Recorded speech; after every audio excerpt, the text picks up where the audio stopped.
中共中央政治局委员、中央外事工作委员会办公室主任杨洁篪应约同美国国务卿布林肯通电话。中美继经贸领域2周内3次通话后，两国主管外事工作的高层通话释放什么信息？张国庆深入观察。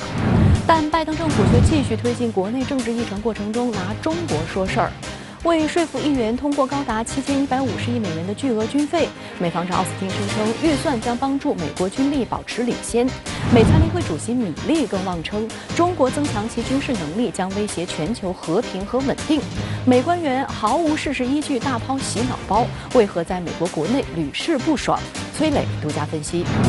七国集团峰会开幕前夕，美英抢先签署被称为新版大象宪章的合作宣言，与80年前的旧版相比有何变化？但哪些场外迹象被媒体解读为美英两国分歧浮上台面？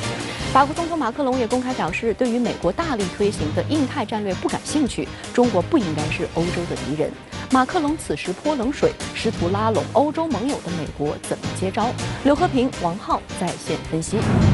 英国发表香港问题半年报告，对香港国安法进行无理指责。外交部驻港特派员公署批评报告罔顾事实。香港回归已经24年，英方为何不能正视现实，不愿放弃殖民旧梦？反外国制裁法正式施行，为什么说重点是关键字反？打击外国反华势力、敌对势力的活动，香港如何策应？谭耀宗、管姚点拨关键。详细的焦点分析稍后一一呈现，不要走开。周六，中共中央政治局委员、中央外事工作委员会办公室主任杨洁篪应约同美国国务卿布林肯通电话。杨洁篪表示，对话合作应当是中美关系的主流，合作应双向互利，平衡解决彼此关切。中方致力于同美方实现不冲突、不对抗、相互尊重、合作共赢，同时坚定维护自身主权、安全、发展利益。杨洁篪表示，我们敦促美方按照两国元首除夕通话精神，同中方一道努力，推动中美关系重回正确发展轨道。台湾问题事关中国主权和领土完整，涉及中方核心利益。世界上只有一个中国，台湾是中国不可分割的一部分。中方坚定不移捍卫国家主权和领土完整。我们敦促美方恪守一个中国原则，重信守诺，慎重妥善处理涉台问题，以实际行动维护中美关系大局和台海和平稳定。杨洁篪强调，世界上只有一个体系、一种秩序，那就是以联合国为核心的国际体系和以国际法为基础的国际秩序，而不是少数国家主张的所谓体系和秩序。只有一套规则，那就是以联合国宪章宗旨和原则为基础的国际关系基本准则，而不是少数国家制定的所谓规则。只有一种多边主义，那就是以联合国宪章宗旨和原则、国际法为基础，平等相待、合作共赢，真正的多边主义，而不是基于小圈子利益、集团政治的伪多边主义，更不能以多边主义之名行单边之实。和平发展、公平正义、民主自由是全人类共同价值，尊重主权是实现人权的前提。联合国宪章、世界人权宣言都确认了这一原则。美方应该解决好自己国内的严重侵犯人权问题，而不是以所谓人权问题为借口任意干涉别国内政。杨洁篪指出，中方积极参与和支持国际抗疫合作，坚决反对任何借疫情对中国污蔑抹黑和甩锅推责的恶劣行径。美方一些人编造散布武汉实验室泄露新冠病毒的荒谬故事，中方对此表示严重关切。我们敦促美方尊重事实和科学，不要将溯源问题政治化，把精力集中在国际合作抗疫上。杨洁篪表示，中国即将隆重庆祝中国共产党100年华诞。中国人民在中国共产党的坚强领导下取得了伟大成就，将更加紧密团结，更加奋发有为，坚定不移沿着中国特色社会主义道路走下去，把国家建设得更加繁荣，实现中华民族的伟大复兴。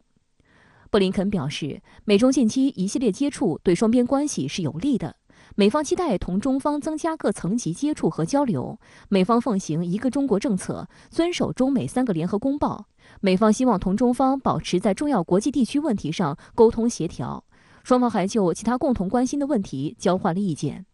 我觉得这个美国方面首先一点是心虚了，尤其在台湾这个问题上，他做的是非常的不靠谱，而且非常过分，所以说他自己也觉得非常心虚，所以说他要想跟中国沟通，想听听中国的说法啊，这是一个原因。第二个呢，就是说 G7啊，这个即将举行。G7上呢，拜登肯定是有他的图谋啊，就是说他要搞经营小圈子啊，经营一些围剿中国的事情。他也想听听中国怎么说啊，中国怎么部署，中国怎么反击。所以说他这一次呢，就是我们叫应约同样化，就是说是美方心虚的一个表现。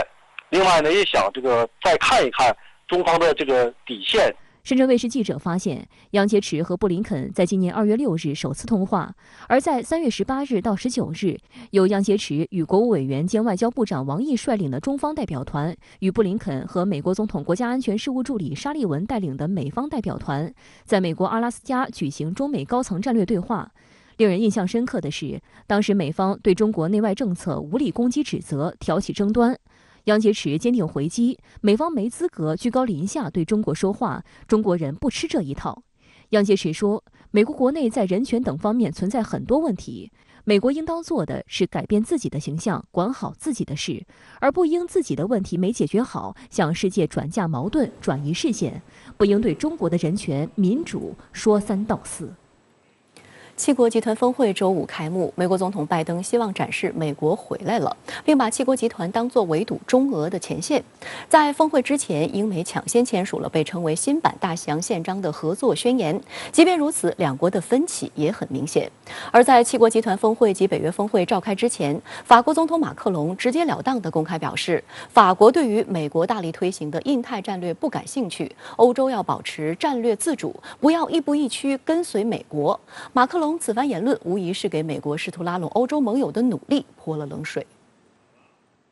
七国集团峰会周五在英国开幕，这是七国领导人近2年来的首次面对面会谈。新冠疫苗成为本次峰会的焦点。美国总统拜登在会前宣布，透过新冠疫苗实施计划，将向中低收入国家捐赠5亿剂辉瑞疫苗，强调没有附加条件，也不会寻求潜在优惠。This is about our responsibility,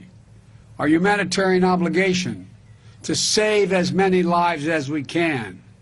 and our responsibility to our values.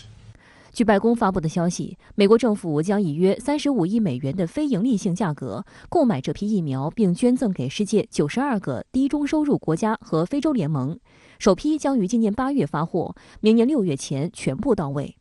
几个小时后，英国首相约翰逊率先响应，称七国集团承诺向全世界分享至少10亿剂疫苗，其中英国贡献1亿剂。法国总统马克龙承诺年内分享至少3000万剂疫苗，并认为欧洲应该达到美国同样的捐赠水平。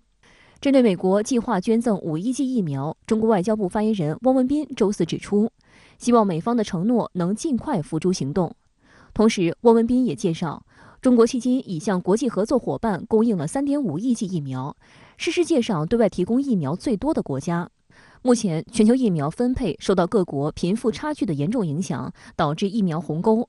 对于拜登的5亿剂疫苗承诺，有人质疑何时能够落实是个大问号，而且这相较全球疫苗需求的巨大缺口只是9牛1毛，必须推动疫苗生产分散化转型。此外，许多基础设施薄弱的贫穷国家能否满足辉瑞疫苗较高的储存运输要求，也有待研究。我们从它实际的这个行动来看，大多是属于叫口惠而实不至。也就是说，首先我们看到，第一个就是美国当前国内的疫情还没有完全的控制住，所以在这个基础上你去谈援助其他国家，这个就很难让人信服。这是一个。第二个呢，就是说很明显，美国在进行疫苗合作、对外疫苗援助的过程当中，它有非常明显的政治和战略的意味。其中最重要的一个就是要跟中国进行竞争。实际上，美国的这种疫苗外交它的政治和战略目的是优于真正的帮助其他国家这样的目的的。这次峰会开幕前，拜登还与英国首相约翰逊举行双边会谈。拜登高调宣称美国回来了，并将经常挂在嘴边的民主国家同盟讲了又讲。两人参观了有关大西洋宪章的文件，又签署一份被称新版大西洋宪章的合作宣言，巩固两国特殊关系。 They want to do together with us, from security, NATO, to climate change, and it's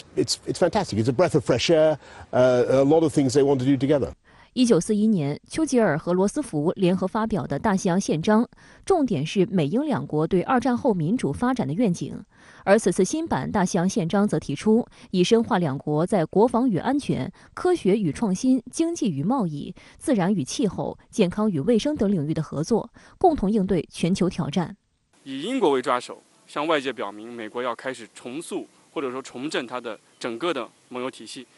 这个同样也是。告别了特朗普时期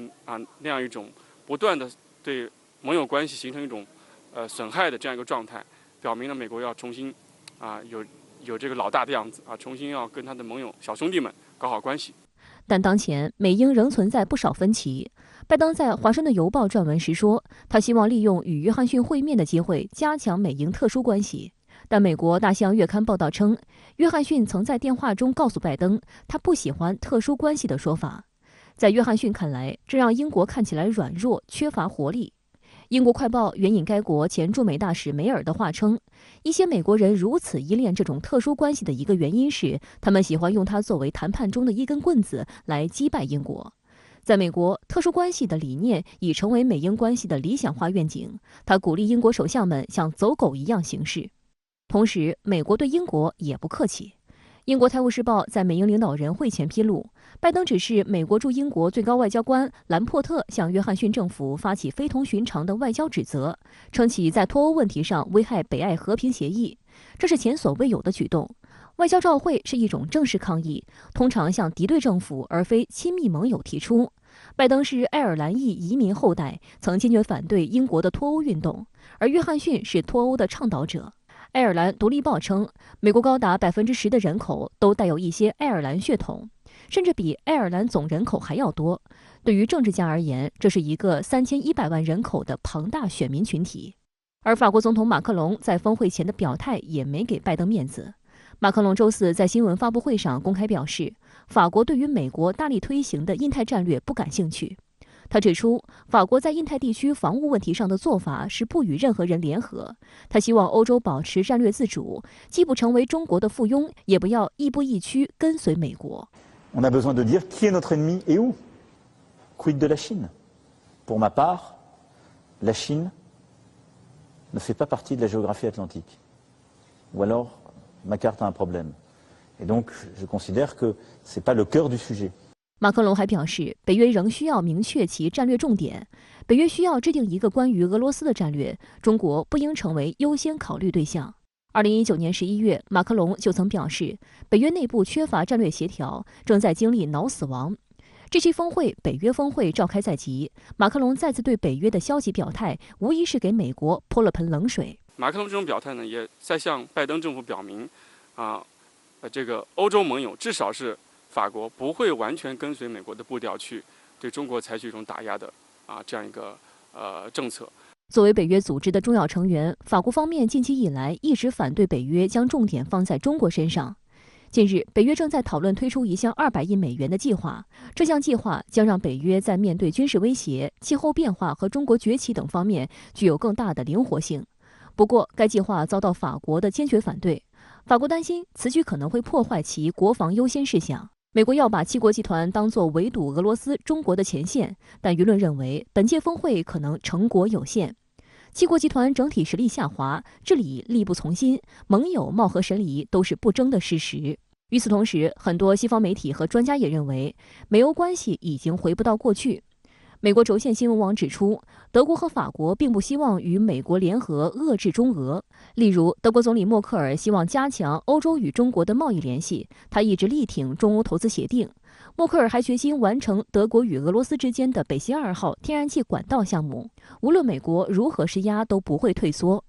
德国《焦点周刊》的评论认为，美欧已经回不到过去。拜登希望开启新的跨大西洋关系，但是美国已经发生变化，欧洲也希望获得更多战略自主。中欧之间存在广泛的利益交汇点，尤其是经贸领域，而且呢，中欧之间在安全层面也不存在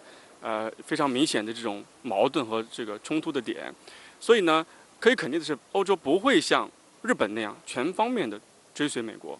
对中国进行围堵。相关话题来连线特约评论员刘和平。刘先生您好。对于美国总统拜登与英国首相约翰逊举行会晤时，仿效80年前的英国前首相丘吉尔和美国前总统罗斯福共同签署了一份新大西洋宪章，您是如何解读？美国与英国除了拥有共同的信仰、价值与意识形态之外，还有着共同的血缘，即美国人的主体跟英国人一样，都是盎格鲁撒克逊的后裔。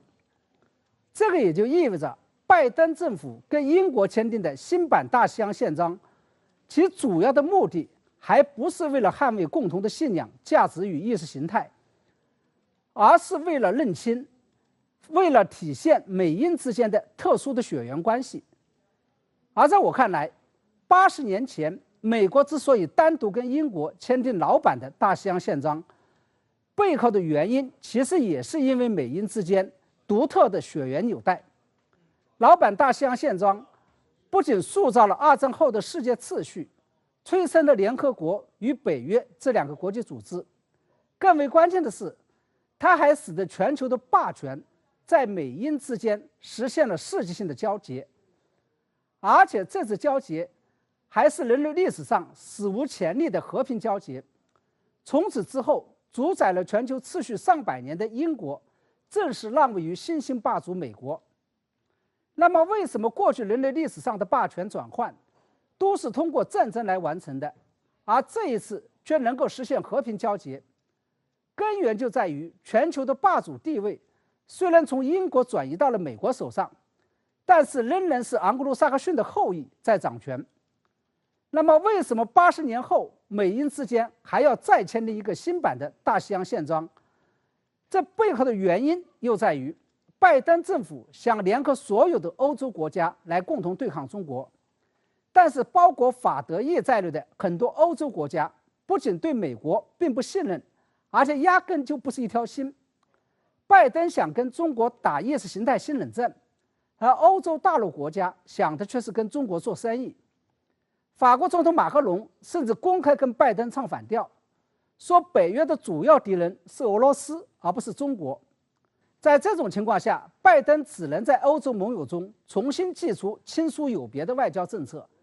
也就是首先拉拢跟自己有着共同血缘的英国，而拉拢了英国，实际上也就拉拢了包括加拿大、澳大利亚、新西兰在内的英联邦成员。这也是拜登政府全球结盟战略的核心。在拉拢了英国与英联邦成员之后，第2步才是拉拢包括法德意在内的欧洲大陆国家，第3步这是尝试着稳住俄罗斯。这种亲疏有别的外交政策，从拜登这次访问形成的优先次序中也可以看得出来。他先是访问英国，其次才是到访欧洲大陆，举行美欧领导人峰会，第3步这是美俄领导人峰会。那么对于即将在英国举行的7国集团领导人峰会，您有什么样的观察与思考呢？我注意到在这次7国集团领导人峰会前出现了一个非常吊诡的现象。早在峰会举行的很久以前，拜登政府就在反复造舆论、带风向，说这次峰会的主要目的就是要重塑美国在世界上的领导能力，尤其是带领7国集团对抗中国日益增长的影响力。然而在峰会即将举行前，美国却是画风突变，把焦点集中在了疫情上，包括一次放话要追查新冠病毒的源头。据英国《卫报》报道，一份泄露的G7峰会联合公报草稿显示，G7领袖将呼吁世界卫生组织对新冠肺炎病毒的起源进行一次新的透明的调查，而这是拜登政府强行要求写进公报中的。2是大肆炒作美国将在未来1年内向世界上最贫困的100个国家捐赠5亿剂疫苗这件事情。那么如何来看待美国画风突变？我认为我们一定要清楚地知道，拜登政府变的仅仅是对抗中国的策略与切入点，并没有改变利用7国集团峰会来对抗中国这个本质。或者说，病毒溯源与捐赠疫苗只不过是拜登政府找到的更具隐蔽性，同时也是更具煽动性的对抗中国的切入点。这背后的原因就在于拜登政府团结盟友时打出的共同价值观念与意识形态旗号，并不能获得所有欧洲国家的一致认同。不少欧洲国家还是重视跟中国的现实经贸利益，同时更加无法获得那些并不吃这一套的大多数亚非拉国家的认同。但是打出病毒溯源与捐赠疫苗牌效果就完全不一样，因为几乎每一个国家都遭受到了新冠疫情的严重冲击，每一个国家都有内部民怨需要释放，而打出病毒溯源牌，尤其是不断放话说有情报显示病毒是从中国武汉病毒研究所泄露出来的，这不仅可以打击中国的国际形象，而且可以帮助很多国家转移抗疫不利的矛盾，容易引起相当多国家的支持与共鸣。至于最终能不能够展开病毒溯源调查，以及能不能找到病毒的真正源头，其实都已经无关紧要了。要紧的是，美国已经制造出来了病毒是从实验室泄露出来的强大的舆论压力，并得到了西方舆论与民众的认同。而在这个过程当中，美国的国际影响力与领导力，以及团结盟友对抗中国的氛围与气势，都已经逐渐形成了。好的，谢谢刘先生跟我们共同在线分享您的观点，谢谢。美国新一财年的国防预算曝光高达7150亿美元。在国会参议院军事委员会周四举行的听证会上，为了说服议员通过巨额预算，美国防部长奥斯汀又拿中国说事儿，声称这笔预算将帮助美国军力保持领先。而美军参联会主席米利也大抛洗脑包，渲染所谓中国威胁。美国2022财政年度将于今年10月1日开始。拜登政府提出7150亿美元的国防预算要求，比本年度的7040亿美元增加1.6%。美国防部长奥斯汀在周四举行的参议院军事委员会听证会上表示，相信这笔预算足以应对中国带来的挑战。The most significant military threat that we're focused on, and you've heard me say this probably 100 times, Senator, is China. That we're going to continue to go after the capabilities and develop the operational concepts to be able to deter, anyone who would venture to take on the United States of America. So we will have the capabilities necessary to defend this nation. 最新预算草案相较之前不同的是，美军的装备方向出现新变化。以往美国更看重航母、驱逐舰等水面舰艇，但是美国慢慢发现水面舰艇的优势正在逐步流失，于是打算把更多的预算花在建造核潜艇之上，并给现有的潜艇配备更多武器，增强其作战能力。美国参谋长联席会议主席陆军上将马克米利还在听证会上妄称，中国正以非常快速和持续的速度增强其军事能力，将威胁全球和平和稳定。为将自身军事野心合理化，以扩大国防预算，米利向外界频丢洗脑包，不断渲染中国威胁。为进一步游说国会议员通过巨额国防预算，美海军研究所网站周三刊登美国会研究服务局正式公布的中国军事力量人民解放军的研究报告。报告老调重弹称，中国军事力量在经历数十年现代化进程后，在多领域内已与美军持平，这是对美国和盟国利益的威胁。对美国自身来说，他把大量的这个资源投入国防领域、军事领域，这引起一个连锁反应。周边的这些其他国家呢，也会由于这个安全困境的影响，也保留维持一个高水准的国防预算，也就是对整个世界和平稳定可以说都是造成了一定的负面影响。美国防部周三宣布，今年2月组建的五角大楼中国工作组已按照预期完成4个月的评估任务，并向防长奥斯汀提交了评估报告。奥斯汀也据此报告发布内部指令，要求在五角大楼内部正式启动更好应对中国安全挑战的重大举措。英国卫报分析指，过去20年，五角大楼的行动主要集中在对付中东的恐怖分子，而不是像中国那样的现代化军队。特朗普政府时期，五角大楼在2018年国防战略中将中国确定为一个主要的战略竞争对手，但只提出了一个方向，没有形成成体系的完整策略。而拜登政府则通过组建中国工作组出炉建议，一步步将对华战略体系化，也表明美国政府正全面加强对华竞争。虽然目前美国防部将采取何种应对中国的重大举措还不为外界所知，但奥斯汀的指令则提供了些许线索。首先，拜登政府将继续修补与强化同盟友的军事合作，并联合盟友共同制华。近期以来，包括英、法、德、澳、日、印等国在内的军舰已陆续或即将过航南海，展现所谓航行自由。其次，在加大对华军事威慑方面，美要保持对华常规威慑优势。从2022年美军费预算申请看，美将持续加大在技术研发方面的投入，预计美将通过颠覆性技术的研发，保持军事技术优势。第三，在加速发展新作战概念方面，最近美连续举行的无人机舰试验就很说明问题。美的新作战概念将重点围绕打造分布式杀伤能力，在提升作战效率的同时，降低人员伤亡和作战成本。美国呢，它的对华军事战略，主要目的是要避免和中国直接开战，而是采取威慑的手段，而且是和盟友联合起来，共同对中国施加威慑虚张声势显示西方盟友的团结和实力的强大，以此来迫使中国不敢轻易和美国展开冲突。针对奥斯汀要求重点应对中国的指令，外交部发言人汪文斌在周四的例行记者会上表示，敦促美国摒弃陈旧过时的冷战零和思维，客观理性地看待中国发展，停止动辄拿中国说事，为亚太地区和平稳定发挥建设性的作用，而不是相反。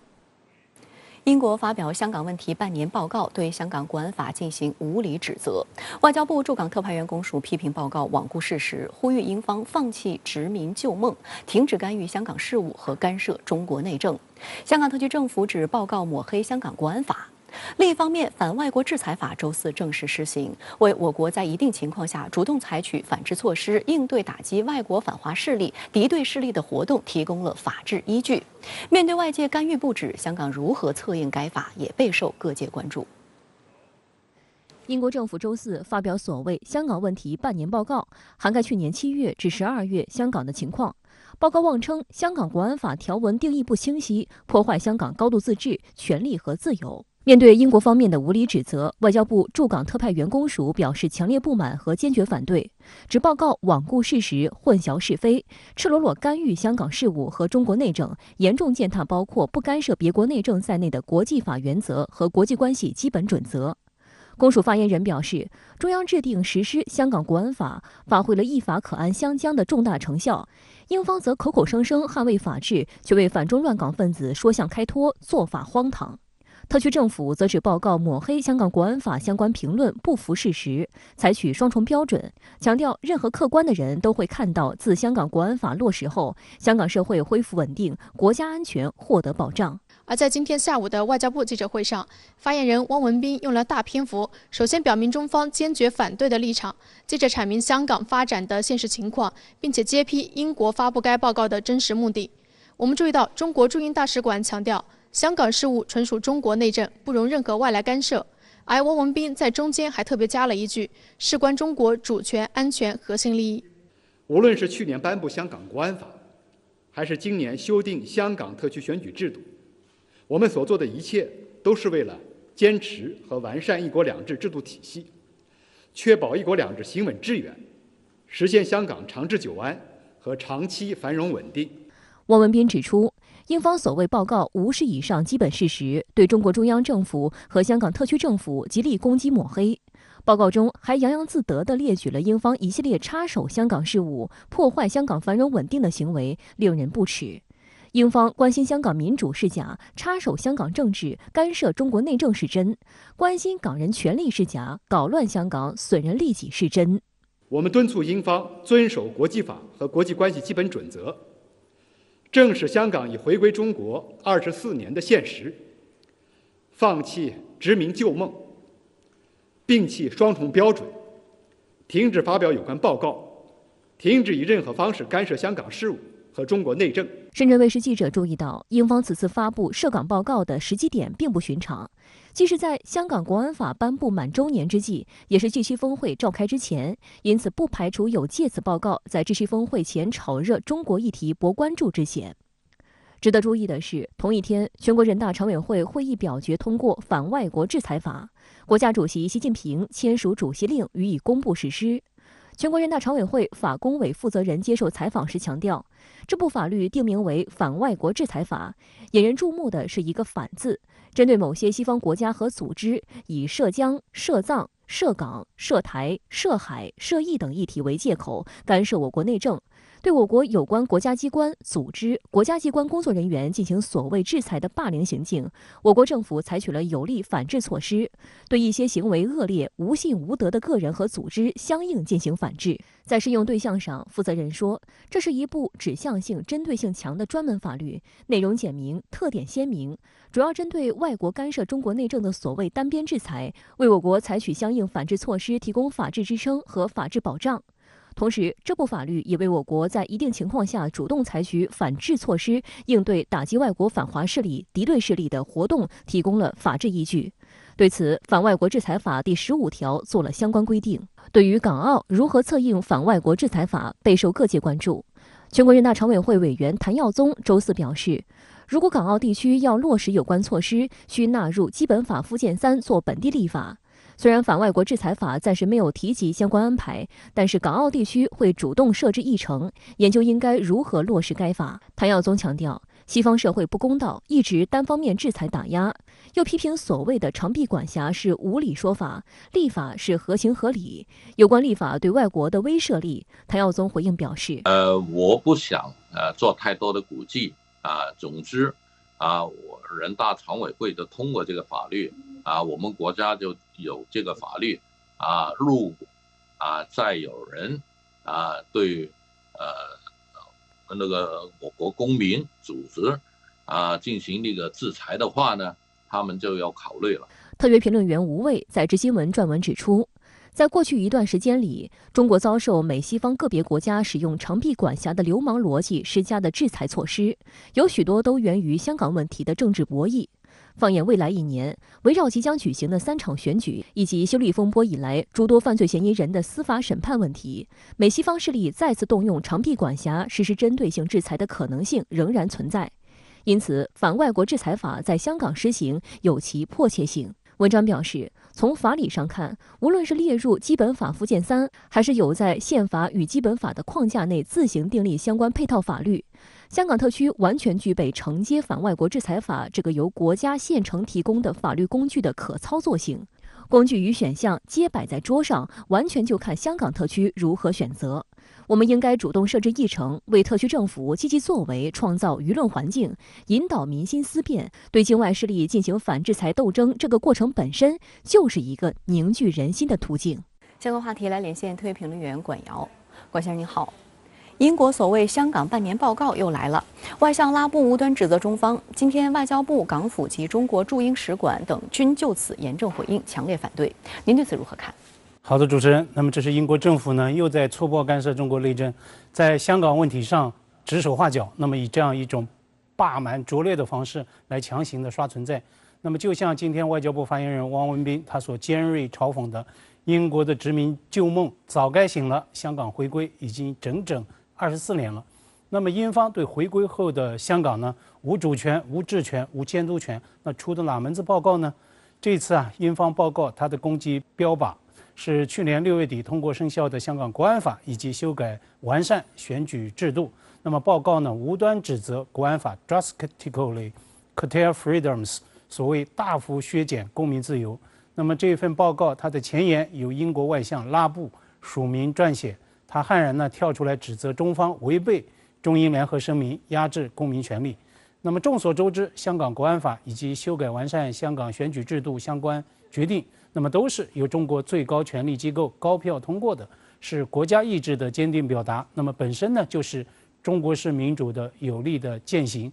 国务院港澳办副主任张晓明3月间专程来港，他就选举制度改革完善听取各界人士意见时呢，就曾一针见血地指出，香港当前存在的主要问题是政治问题，是涉及夺权与反夺权、颠覆与反颠覆、渗透与反渗透的较量。那么如果说去年全国人大出手通过香港国安法是彻底解决香港的安全漏洞，那么选举制度的改革完善就是呢要从根子上来解决香港的政治问题。那么只要不秉持预设的立场，不戴有色眼镜，外界有目共睹的是，这2年香港社会走在由乱而治的正确的轨道上，那么一些个根深蒂固的安全隐患和政治积弊都在全面根治，都在彻底解决。4月 IMF 发布的世界经济增长报告将今年的香港经济增长预测上调至4.3%。那么香港特区商务及经济发展局的数据统计呢，也声称选择在香港设立地区总部的国际企业已经超过9000家。那么这就是国际资本、国际公司在为香港未来投下信心票。那么英方对此岂能视而不见、睁眼说瞎话呢？所以最值得我们探究的，反倒是英方为何在此时来抛出这份报告。我认为呢，这才是外相拉布他强行在香港问题上刷存在的一个真正的动力。扩大版G7峰会今天在英国康威尔揭幕，拉布是要刻意炒作香港议题吗？英国作为东道主，要在本国的主场外交活动中炒作香港话题，那么香港国安法是最便利的一个攻击标靶。那么英国呢，也最有可能以此来显示和美国的所谓特殊关系。那么提前来访的这个总统拜登所好，因为呢，拜登他在国际外交中也是高举所谓的人权牌。当然了，举牌归举牌，监听类似默克尔这样的盟国领导人，那也是美国必须要做的。我不知道最后一次参加G7峰会的默克尔，他会不会当面向拜登再次来讨说法。那么说回英方瞄准香港国安法，不仅呢是现任外相拉布的一个选择，事实上呢，包括里夫金德在内的6位英国的前外相，上周呢就已经在就此来造势了。他们的一个噱头呢是向首相约翰逊发出联名公开信，要求将所谓香港议题推上峰会议程的显位。公开信的英文表述呢是 High on the agenda。那么约翰逊在这次康威尔峰会上，他会不会有所动作？英国政客操弄涉港议题的这个闹剧如何演？大家呢也不妨拭目以待。香港南华早报今天就分析说，约翰逊政府在对华政策上完全是功利的一个态度。一方面，英国想大做贸易，大赚中国人的钱，所以呢，在今年3月公布的英国首份外交政策框架文件 Integrated Review 及所谓一体评估中呢 ，China 或者是 Chinese 出现了29次，是提及率最高的国家。那么比号称特殊关系的美国还多提了14次。但是在另一方面，英国呢又要在人权等等议题上向美国来投名状，对华呢保持所谓的强硬。那么这是典型的所谓赚中国人钱、砸中国人锅的这样的一种态度。但是呢，被《纽约时报》称作是 a terrible leader， 所谓可怕领导人的约翰逊，他竟然就是要搞这一套 balancing act， 所谓平衡的功夫。那么所以南华早报今天的分析标题就说，约翰逊的平衡功夫要在G7峰会上来全面受检了。但是呢，不管检出什么样的结果，中国国防部发言人任国强之前的一句刷屏回应，都可以宣示中方的一个严正立场。中国无意挑战谁，但是呢，谁的挑战也不怕。中国不想威胁谁，但是呢，谁的威胁也没用。刚刚通过实施的反外国制裁法，这2天呢也是外媒外企的关注焦点。今天，汪文斌在应询时特别强调，中方将继续为外国企业营造更好的营商环境。您对此是如何评论？今天路透社抛出的所谓营商环境政治化的提问，它是带有明显的倾向性的一个预设立场的提问。那么汪文斌他的回应很有格局，也很大度，再度宣示中国对外开放的大门只会越开越大。那么中方呢将继续致力于为外国企业营造更好的一个营商环境，同世界分享中国的发展机遇。那么这实际上也是中国的一贯立场。那些个对中国市场、中国机遇抱有巨大期待的外国公司、外国投资者，完全可以对此放宽心。路透社记者的提问之所以是预设立场，你看他既然拿所谓营商环境政治化的这个来说事儿，那我倒想请他的英国同事当面向来访的拜登总统提个问，以一国之力来围堵一家中国企业，搞所谓的封锁，搞所谓的制裁，那么这是不是营商环境政治化呢？当初最烂国务卿蓬佩奥在访问东欧时叫嚣，在华为5G 和盟国关系中只能2选1。那么匈牙利外长西亚尔托就曾经当面回呛，如此做法太虚伪。那么当然，路透社记者的提问也在见证反外国制裁法的法律效应，它正在扩散释放。今天啊，《纽约时报》也特别谈到，新法律的通过意味着跨国公司及其员工呢，可能会越来越多的发现自身正在陷入到某种法律困境中。那么，你遵守美国和欧洲的相关法律，就会导致违反中国法律的风险可能越来越大。还是那句话，法律的生命在于实施，法律的权威在于实施。我期待我们的反外国制裁法能够长出利牙，来行使我们在国际范围内的正当防卫权。同时呢，我在这里也要提醒那些走出去的中国企业与个人，恐怕也要学法懂法，更要守法。就拿前面提到的蓬佩奥这个人来说，他上了中国的制裁名单。卸任国务卿之后，他奉职于哈德逊研究所，他也是福克斯电视台的嘉宾评论员。那么，对这家智库，对这座电视台，中企中资当然是要保持距离的，否则啊，你就可能会惹上法律的麻烦。好的，也谢谢管先生跟我们共同在线分享您的观点，谢谢。